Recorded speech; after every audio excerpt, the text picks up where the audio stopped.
Hello everyone, welcome to stock market training. हमने हमारे पिछले वीडियो में सीखा what is preference share and difference between preference shares and equity shares.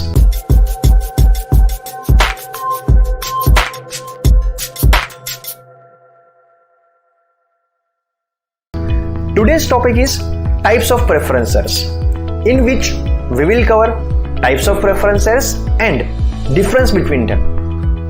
तो हमने पिछले वीडियो में ऑलरेडी डिस्कस कर चुके हैं कि प्रेफरेंस शेयर्स और इक्विटी शेयर्स में मेजर डिफरेंस क्या होता है। इक्विटी शेयर्स का प्रॉफिट कंपनी के प्राइसिंग से जो स्टॉक मार्केट में ट्रेड हो रही है उससे सीधा कनेक्टेड होता है कि जो इक्विटी शेयर होल्डर्स है जिस प्राइस पे उन्होंने शेयर को बाई किया, अगर तो स्टॉक मार्केट में शेयर्स की प्राइस बढ़ेगी तो उनका प्रॉफिट बढ़ेगा, और अगर तो शेयर्स की प्राइस कम होगी तो उनका प्रॉफिट कम हो जाएगा।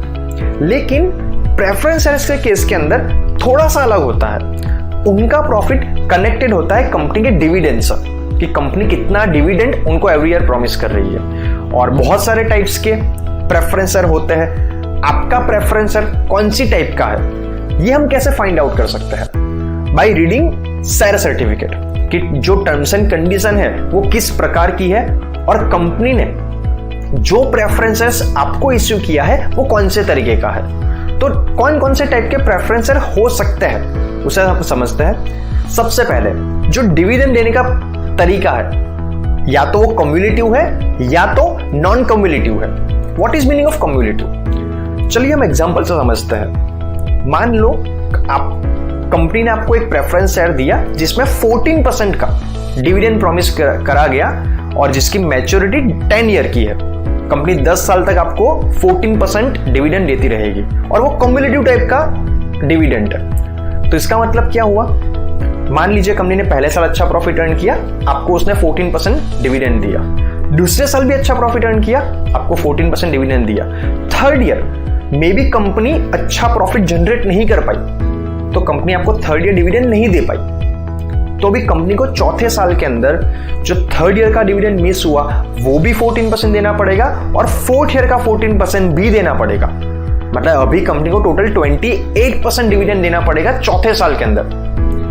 मान लीजिए by chance company fourth year में भी इतना अच्छा प्रॉफिट जनरेट नहीं कर पाई जिसलिए आपको डिविडेंड ना दे पाई, तो कंपनी को 5वें साल के अंदर जो थर्ड ईयर का मिस हुआ, जो फोर्थ ईयर का मिस हुआ और 5वें साल का, तीनों का मिला के 14 मतलब कि 42% डिविडेंड आपको देना पड़ेगा।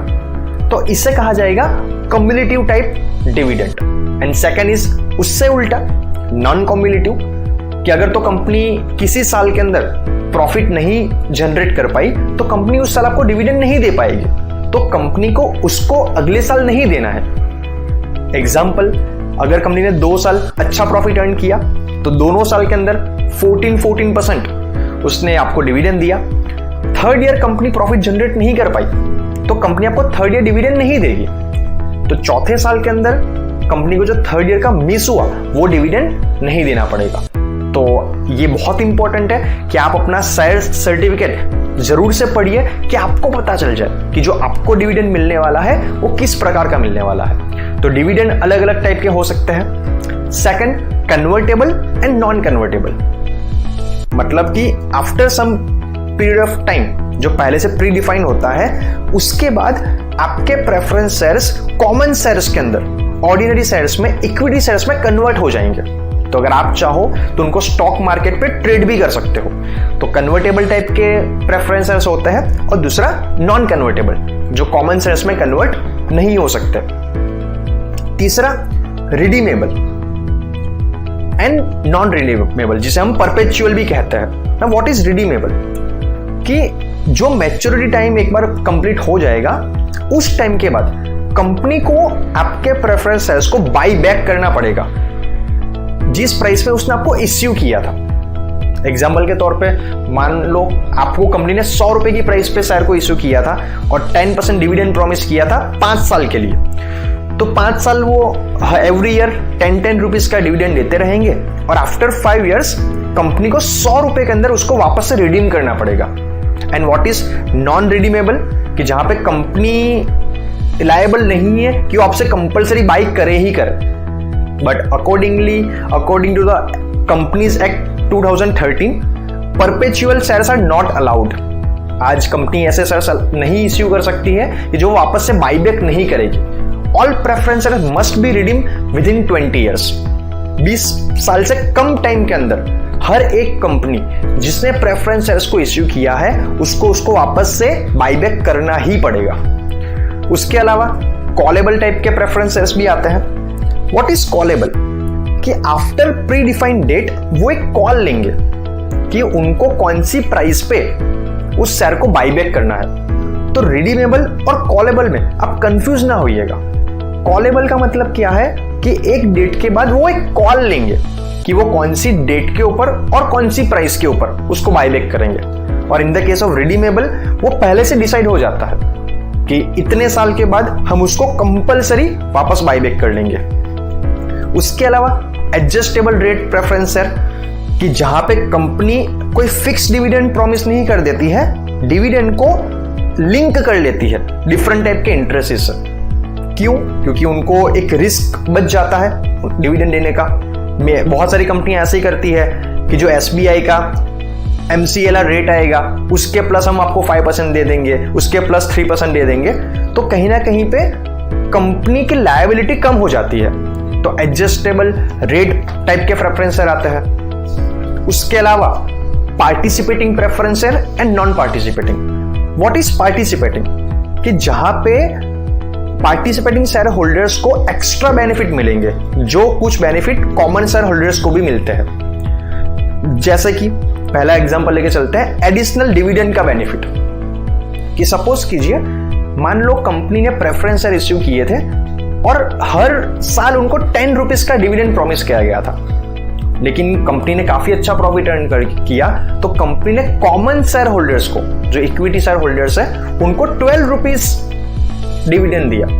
तो क्योंकि आप पार्टिसिपेटिंग टाइप के प्रेफरेंस शेयर होल्डर हो, तो जो डिफरेंस रहा, प्रेफरेंस होल्डर को 10 रुपीज डिविडेंड दिया गया और कॉमन शेयर होल्डर्स को 12 रुपीज दिया गया, तो जो 2 रुपीज का डिफरेंस है वो कंपनी को आपको एडिशनल पे करना पड़ेगा।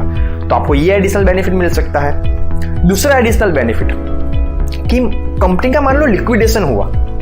एग्जांपल के तौर पे मान लो कंपनी 10 करोड़ के पास, कंपनी के पास फंडिंग थी जिसमें से 2 करोड़ रेज करे गए थे प्रेफरेंस शेयर होल्डर्स के और 8 करोड़ रेज करे गए थे कॉमन शेयर होल्डर्स से।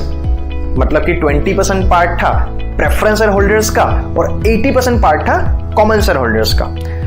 अभी कंपनी ने काफी अच्छा ग्रोथ दिखाया और 10 करोड़ की वैल्यूएशन वाली कंपनी मान लो 15 करोड़ में बिकी। तो सबसे पहले तो जो प्रेफरेंस शेयर होल्डर्स के 2 करोड़ थे वो तो उनको देने ही पड़ेंगे क्योंकि वो तो सबसे सेफ इन्वेस्टमेंट कहा जाता है।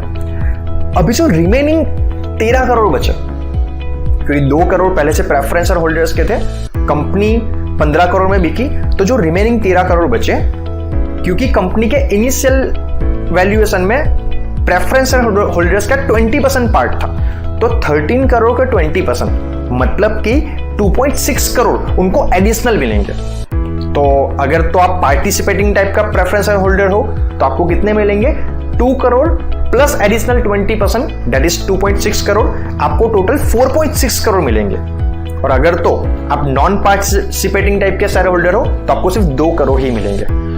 तो आई होप सो कि आपको इस वीडियो के अंदर कितने टाइप्स के प्रेफरेंस शेयर होते हैं, उसके क्या बेनिफिट है, क्या प्रोज है, क्या कॉन्स है, वो आपको डिटेल में समझ में आ चुके होंगे। तो आज के वीडियो में हमने सीखा कौन से टाइप के प्रेफरेंस शेयर्स होते हैं और उनमें डिफरेंसेस क्या होते हैं, कौन से प्रेफरेंस शेयर्स एक्चुअल में आपको बेनिफिट देते हैं और कौन से प्रेफरेंस शेयर्स मे बी आपके साथ फ्रॉड कर सकते हैं या कम बेनिफिट दे सकते हैं। तो आज के वीडियो में इतना ही, मिलते हैं नेक्स्ट वीडियो में, तब तक के लिए थैंक यू वेरी मच।